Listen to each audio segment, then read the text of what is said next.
Hello there, YouTube. My name is Lori, and welcome to Lori's Thrifty Kitchen Pantry. Today we are going on another canning adventure together. I am going to show you how to pressure can and preserve your own chicken. I love having my own chicken on the shelf. I can control the salt intake. I know what is in it, that there's no preservatives or additives in it, and I know when it was canned, and I know that it's not been sitting somewhere in a tin can for years before it hits the store shelf. So let me turn you around and I will show you what we have. Well, apparently I lost the footage of actually cooking the chicken, but all I did to cook the chicken was put it in my pot, and I covered it with water and put the lid on, and I just brought it up to a boil for about 20 to 30 minutes. And actually, once it started to boil, I just turned it down to a low simmer, and then I cooked it for 20 to 30 minutes, and then I just turned the heat off and left the lid on it and just let it sit in the pan in the water until it was cool enough to handle to take the meat off of the bone. So that was how I cooked the chicken. I didn't add salt, I didn't add bouillon, I didn't add anything. It was just chicken and water, because I really am not sure how I'm using that chicken, so I didn't want to season it and then not be able to use it in whatever dish I needed it for. So just plain old water, plain old chicken. You can add salt if you want to. I just didn't, because I didn't want it to end up being too salty for whatever dish I was using it for. But if you want to add salt to it, you can. Mine was just chicken and water. Bring it to a boil, turn it down, put the lid on, and let it simmer for 20 to 30 minutes. Turn the heat off, and then just let it sit there and cool down with the lid on it. So that's how I cook the chicken. Sorry I lost the footage of that, but my phone's been acting screwy, so it deleted that footage some kind of way. So back to the video. Pressure can later on for 75 minutes. So right now we only need it to come off of the bone. So all I'm going to do is take my sharp knife and scrape the skin down. You don't even have to take the skin all the way off, but you want to save this meat onto that's on the bone. And you're going to just tip the chicken leg up with the tongs. Again, don't touch it with your hands unless you have gloves on, because it's still very, very hot. You can probably see a little bit of the steam coming out, and you're just going to scrape what you can access off of the bone. Now, so right here we have a pile of our meat going. Let me see if I can get you to where you can see that better. There we go. So we have our bone here. It's okay if some of the meat stays on the bone, and this part right here with all the bone and the gristle, you want to keep that as well, because we are not going to throw that stuff away. After we get done pressure canning our actual chicken meat, we are going to take these bones and gristle scraps, and we are going to make some chicken broth, or maybe just some regular bone broth. I'll have to see what we got going here when we get done. But you can see, like here, there's a little piece of fat on that, so just scrape that off, because we really just want good plain old meat in there. And we're gonna use these scraps later to make and can up some broth, so we are not gonna waste any part of this chicken. So I will do one more so you can see what I'm doing, and then I will bring you back when they're done, because I have this whole big pan here to get done, so will take me a while to go through that.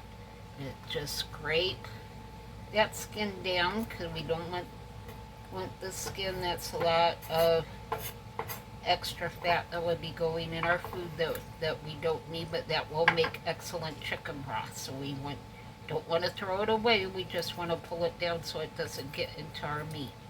And then we just scrape the actual meat off of the chicken bone, and you can see that it's done just enough that the meat's coming right off of the bone without any problem. And there you have it. Lay that aside, and this skin there. And that's our first step to pressure canning, is getting that meat off of the bone. So I will bring you back and let you see the final product before we go on to the next step. Alright, I brought you back to show you these last 3 chicken legs. I'm actually pretty surprised at the amount of meat that I got off of these. I really didn't think that I would get that much, but I'm actually pleased with the amount. And we have a big dish of chicken bones to do our broth with. Now, don't be alarmed at the red color that you see on the meat. This chicken is cooked done. If it was not, I wouldn't be able to get the meat off of the bone. The red color is actually just the riboflavin and the vitamins and minerals coming out of the bone marrow into the chicken. So it's actually good that it's red, because that means that there's a lot of good vitamins and minerals in that, which you need when you're eating something like chicken. You want to make sure that you're getting all the nutrients that you can out of that chicken. So the red of the meat is actually a good thing, but as you can see, I'm barely touching that with the knife, and it's coming right off of the bone. So it is done, and it is actually going to pressure can for 75 minutes. So it's going to cook another 75 minutes in the broth, so it's going to be plenty done by the time the canning process gets done, because it's also going to cool down for a while after the canning process is done. So it's going to be very well cooked. So that red you actually want to see, because that just means there's a lot of vitamins and minerals coming out of that chicken. So that's actually a good thing. We want to see that. Alright, I have this big bowl, over half full of chicken leg meat. I really wasn't expecting to even get that much, because sometimes with chicken legs you get all bone and hardly any meat. So I'm really pleased that I got that much chicken out of all that I had.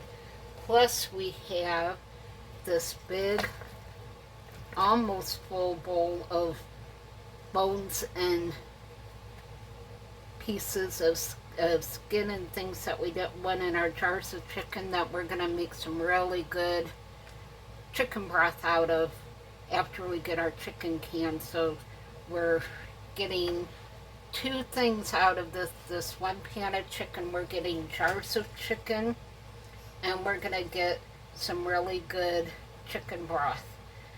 So when I do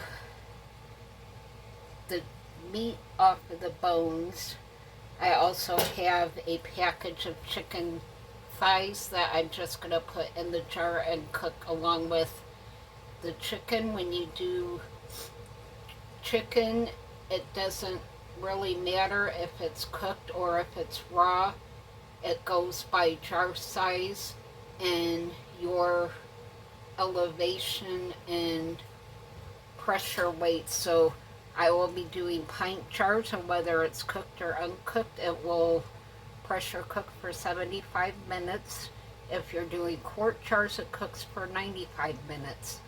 So it's going to be very well done when it comes out of the pressure canner. So I may let this cool down and do this when I get home tomorrow. It's getting kind of late, and I'm premiering another video on fixing barbecue chicken in the air fryer, so I will link that video down below when this one comes out, so you can go check that one out. They were really good, so I think you'll enjoy seeing that one as well. So I think I'm going to let this cool down, and when we're ready to actually can the chicken up, I will bring it back and show you how to can up the chicken. Okay, we are back. We are working on canning up our chicken. I already did a few jars here. This one is different because it's just plain old boneless chicken thighs. While it came on the bone, I cut it off of the bone and just stuck the meat in the jar. So that's why that looks a little different. And because we are raw packing the chicken thighs, it does not need to be in any juice because it will make its own juice. So now we're following our steps here. We're wiping around the rim, and we're wiping around the ring. Just check for any cracks or any abnormalities that might be in the glass. And my lids are all clean, but I am just gently wiping over them with some vinegar to make sure that there isn't anything on there. So now I have my jar here. I have my pot of cooked chicken legs that we pulled. Now I did do that a couple days ago and put it in the refrigerator. So when I was ready to do this, I just simply pulled it out of the fridge and just lightly warmed it back up so it wasn't cold. Because remember our canning rule: room temp food, room temp jars, room temp lids, room temp rings, and room temp canners. So that's what we're doing here today. I just warmed it up enough to take the chill off so that the meat wasn't cold, and then let it cool back down to room temperature. So now I'm just putting the meat and the broth in the jars. I want this meat, because it's already cooked, to have some broth in there. I'm not sure what I'm using this chicken for, so I didn't salt anything, I didn't add anything, I didn't do anything. It was just water and juice from the chicken. Because whenever I figure out later what I'm using it for, I can always go back and add what I need. So now we're just taking our debubbling tool here and go down in the jar, get all of those air bubbles out. And I'm trying a new camera angle today, so let me know how this one is working out. So just go in there and make sure there's no air bubbles that might prevent your jars from sealing. And you can see our broth level went down, so we're just going to bring that back up to 1 inch of headspace, which is the right here at this bottom rim is 1 inch of headspace. And we're gonna wipe our jars, and I'm going to wipe my lid, make sure nothing spilled on the lid, and then grab another jar. I have 8 jars out because my canner only holds 8 jars, so I'll see if I can have enough here to fill all of my jars. If I fill 8 jars, I know I'll have a full pressure canner, which I've already cleaned. I've filled with 3 inches of water. I put the rack on the bottom. All I gotta do is put the seal in the lid and I will be ready to go. The last time Ethel got done working, she got a good bath, so she's all nice and cleaned up and ready to start working again. She's a good friend to have. She works really hard for me. So we're just getting all those air bubbles out. And as you can see, the broth level went down again. That's perfectly normal. So we'll just take some more and fill it up to the bottom rim. And just double check the air bubbles. And I take our cloth here.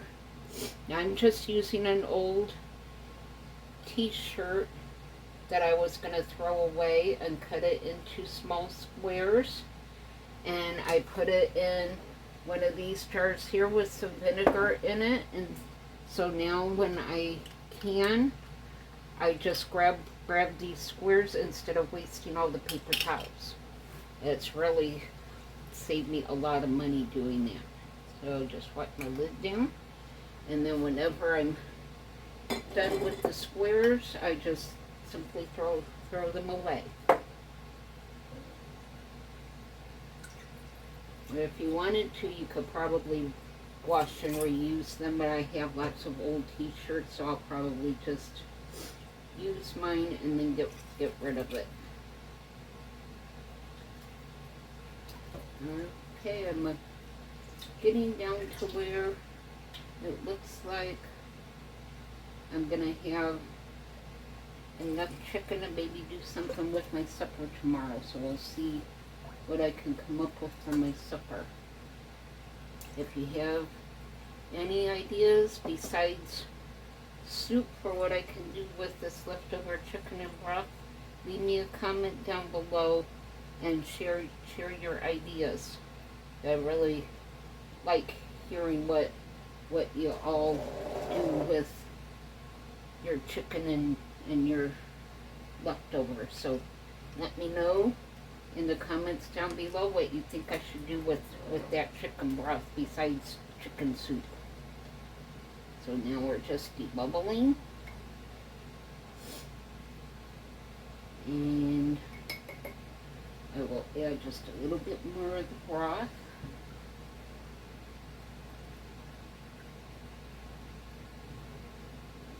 Check the air bubbles again.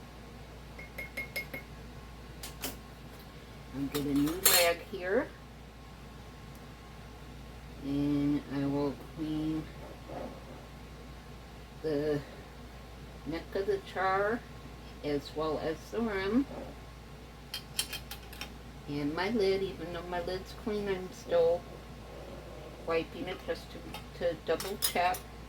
And now I'm putting the rings on.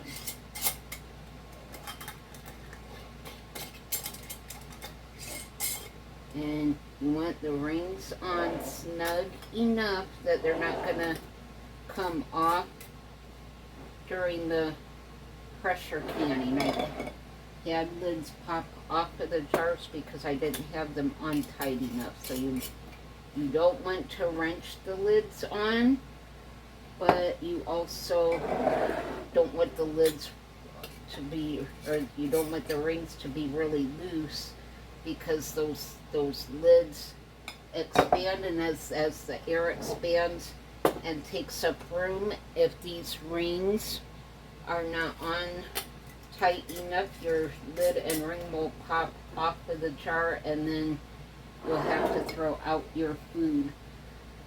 But on the other hand, if you do the lid rings too tight, your lids will buckle and will not seal correctly. So not too loose, but not too tight as well. So it takes a little practice to learn how snug your rings need to be. Alright, I got those on. Clean my mess up here so I can get Ethel put back together again so she can get back to work. And I will show you all how you put the seal on your pressure canner lid. This is something you don't see too often on the YouTube canning video. So I took the ring out. I washed Ethel really good here around the seal, around the temperature gauge, and over here where the locking pin is. So now it's just a matter of, and I also washed the seal good. So it goes in just like this. It's very easy to put this in. And she is back together and ready to go. So you need to always make sure that your lids are clean, your pressure canner is clean. You always want to wash around the seal and to make sure that the seal is in there correctly and that there's 3 inches of water in the pan and that the rack is in there before you ever start putting your jars in. So now I'm just making sure there's nothing stuck on the outside of the jar, and I'm just going to put it into the canner, and I'll let you see when I get the canner filled what the full canner looks like. And I'm just making sure that these jars are good.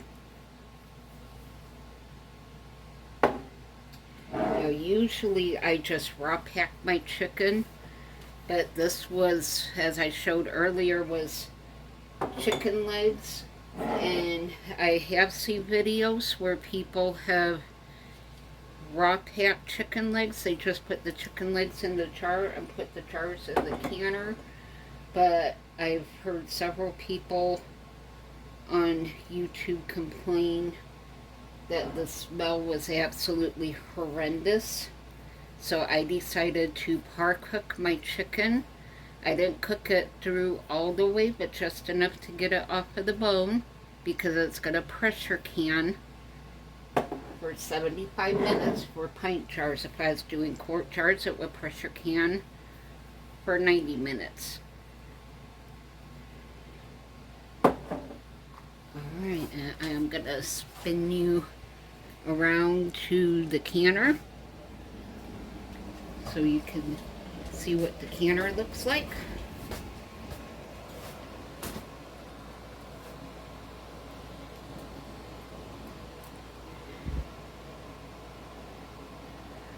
And I think I need to tilt you down just a little bit more. And I will get my jars in there, and I will let you see what it looks like with the jars in the canner.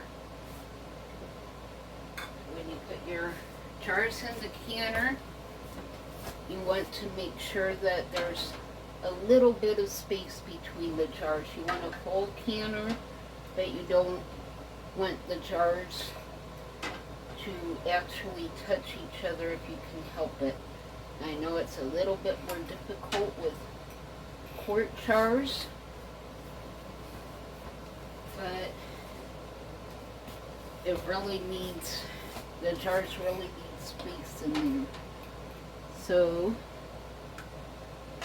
as you can see, I've got my jars in here. I'm just moving them around a little bit so that they're not tipped or tilted and that they're even on my rack.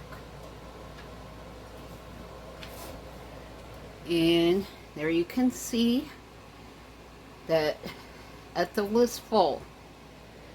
I like running things on a full canner so I'm not wasting any electric. And let me see if I can get you up a little bit more. There we go. Now you should be able to see good. Get you balanced here. Alright, that looks good. So let me know if this angle is working for you. It seems to be working out. Alright, so I got the lid on. And I'm just locking the handles into place. The handles turn really hard, but that's what you want. You need that nice, good seal on there. And I'm just making sure she is centered on the stove. Now, one thing that I do recommend is if you have an electric stove, they make heating coils for canners. They are specially reinforced. They can hold up to the weight of a whole canner. They do not buckle as easily. And they're just, it's a really good investment to invest in a heating element if you're going to be canning a lot, because I have heard some people say that their stoves actually buckled under the weight of their canner. So now there's my little thing, jiggler thingy I was looking for. Alright, now we can start the burner. And when I start out, I turn her on about 8. This will take a little while to heat up, but when we see a steady stream of steam come up from this vent right here, I will set my timer for 10 minutes. After 10 minutes, I will put my weighted jiggler on the steam vent. And as soon as I put that jiggler on there, this little safety pin will pop up and lock in place. And Ethel will start to pressurize. And when she gets up to 10 pounds of pressure, that is exactly how much weight I have on my jiggler. So the jiggler will start doing like a hula dance. And then I will come back and I will turn the stove down to between 4 and 6 is where she likes to be. And then I will set my timer for 75 minutes. So when that process is all done, I will turn the stove off and let her cool down. And I will open the lid and tilt it a little bit. And then I will bring you guys back when I'm ready to take the jars out of the canner so you can see our chicken. I will see you guys back in just a bit. Okay, we are back. I see Ethel is steaming away. I'm not sure if you can actually see the steam come out of the vent, but she is steaming. So I'm going to set my timer for 10 minutes and I will bring you back in just a bit. Alright, our timer's about ready to go off. You can really see the steam coming out of Ethel. And you can see, let me spin you around here, that the safety valve is up. So now we are going to take our jiggler here, and very carefully, because the steam is hot, you just set it on there like that. And now we will wait for her to come up to 10 pounds of pressure, because I live in Florida. That's what we have to go by, 10 pounds of pressure. When it gets to the correct weight, the jiggler will start jiggling, and see, there went our timer. So that will start to jiggle when we're at the correct weight, and I will just come back and turn her down, and I will let her go for 75 minutes because we're doing pint jars of meat. So I'll probably just go ahead and bring you guys back when it's time to take the lid off, because all I'm doing at this point is adjusting the stove temperature and you can see that the dial's already going up some, but when she gets to the 10 pounds of pressure, I'll come back and I'll turn the stove down to between 4 and 6. So at this point, it's just a matter of knowing your canner, knowing where your canner likes to be on your stove, and setting it to where your canner likes to be. There you can see the temperature gauge a little bit better. It's already went up just since we put the jiggler on it, so it's not gonna take too long. So I'll just bring you back when I'm ready to take the lid off. So we are at our 10 pounds of pressure. Here's what the jiggler sounds like.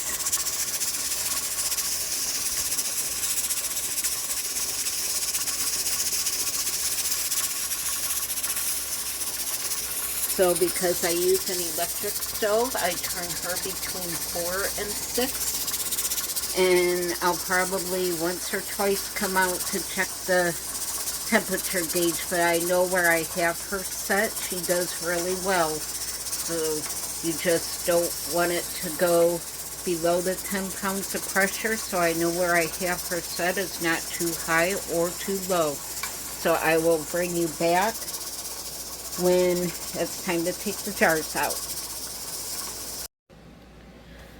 Alright, we are back. We're ready to take the lid off. Let those cool down. I've had the lid tilted, so right now I'm just getting on my special fireproof gloves so that I can lift the lid off without getting burnt. Even though the lid's been tilted, there's still a lot of steam in there, and I've been hearing jars pop, so I am super excited. I think we're gonna have 8 jars of chicken when we're done. So let me get this lid off. Remember, always tilt it away from your face, never tilt it toward you. Okay. Oh yeah, everything is looking pretty good in there. Let me show you what it looks like. It smells good too. There's our canner. There's still plenty of water in there, so we are good to start taking jars out. So let me fix you over here so you can see. Alright, for some reason my phone just turned off again, so I have to figure out what's going on with that. So I have my jar lifter here, and I will try. Did you all hear that? That means my jars are popping and they're sealing. I will link my jar lifter kit down below. Oh, I love that sound. That sound makes me so happy. That sound puts me in my happy place. Look at that. Look at those beautiful jars of chicken. And it was just the cheap chicken legs that usually people don't buy, but they look so good. I think that is the chicken thighs that I cut off of the bone, because you can see the juice in the jar looks a little different and the chicken looks different. So I think that was the jar of chicken thighs, because again you can really see the difference in the of the broth in the jars.